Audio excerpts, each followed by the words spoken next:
eta honetan daukagu plano inklinatu bat eta gorputz bat bere gainean, eta galdetzen digute lehendabizi zein izango dan marruskadura indarra. Mugimendu bat ematen baldin bada eta horretarako ematen digute zein den marruskadura koefiziente zinetikoa dela 0,4. Orduan, lehendabizi beti bezala egin behar duguna da gure gorputza irudikatu, lehendabiziko pausoa masa zentroa aurkitu dela puntu hau, erdiko zentro hau, bigarren pausoa dela adieraztea edo irudikatzea koordenatuak, eta adieraztea eskubitara positiboa izango dela eta ezkerretara negatiboa, positiboa goruntz eta negatiboa beruntz, eta hirugarren pausoa da pisua adieraztea irudikatzea. Gogoratu pisua beti dela lurrarekiko perpendikularra, eta lurra da hau.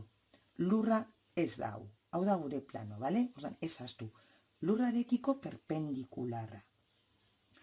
Urrengo pausoa beti izaten da pisu hau deskonposatzea ardatz hauen arabera. Orduan, kalkulatuko dugu, irudikatuko dugu PI irudikatzeko egin behar duguna da proiektatu puntu hau I ardatzean, eta horrela PI aurkitzen dugu, eta irudikatu puntu hau isa ardatzean, eta horrela PIsa aurkitzen dugu.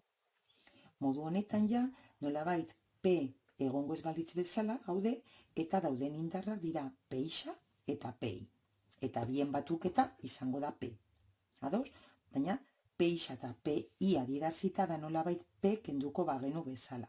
Kalkuloak nola egiten dira. Hemen daukagun angelu hau, kasu honetan 45 gradukoa, izango da hemen daukagun beste hau, trigonometriaren bitartez, kapaza gara PIsa eta PI kalkulatzeko. PIsa izango da P bider sinu 45 eta PI P bider kosinu 45.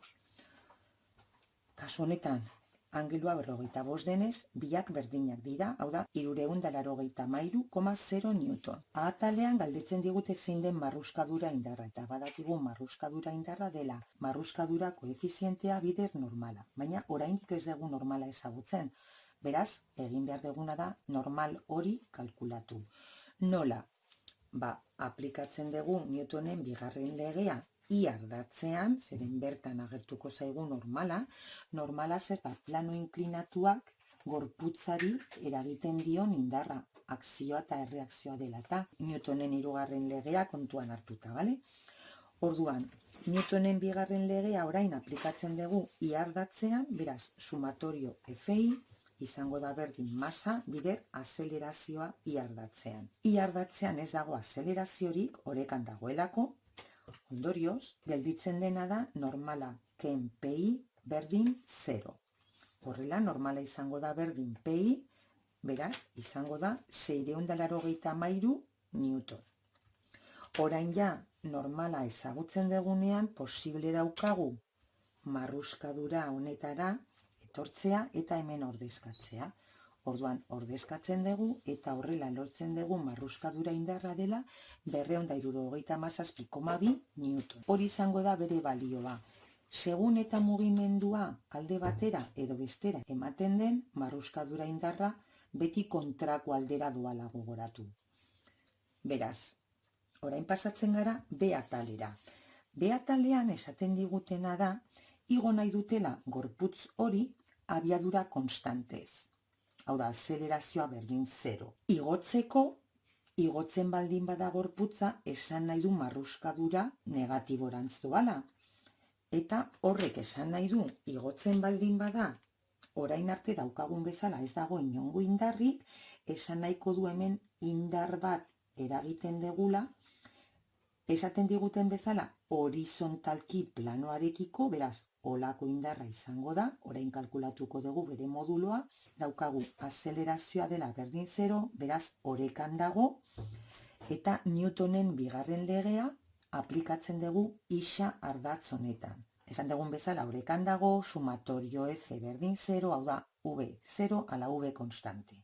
Guzti hori ematen da azelerazioa berdin 0 denean, hau da orekan dagoenean. Beraz, isa ardatzean, zer daukagu? F, hau da, guk egin behar dugun indarra. Eta orain bai, irudikatzen dut. hau da gure F. Guk egin behar dugun indarra hori da. Igotzen baldin bada, F hori positiborantz joan behar du, zertarako justu orekatzeko FR eta P-ixa. Beraz, F, hau dela gure ezaguna, positiboa, ken FR, ken P-ixa, izango da 0. Beraz, F izango da P-ixa ken FR, beraz, 230,2 Newton. Hau da gure indarra. Eta hau da dana, edozein zalantza baldin badaukazue mesedez iruzkinetan utzi eta erantzungo dizuet. Beste bat arte.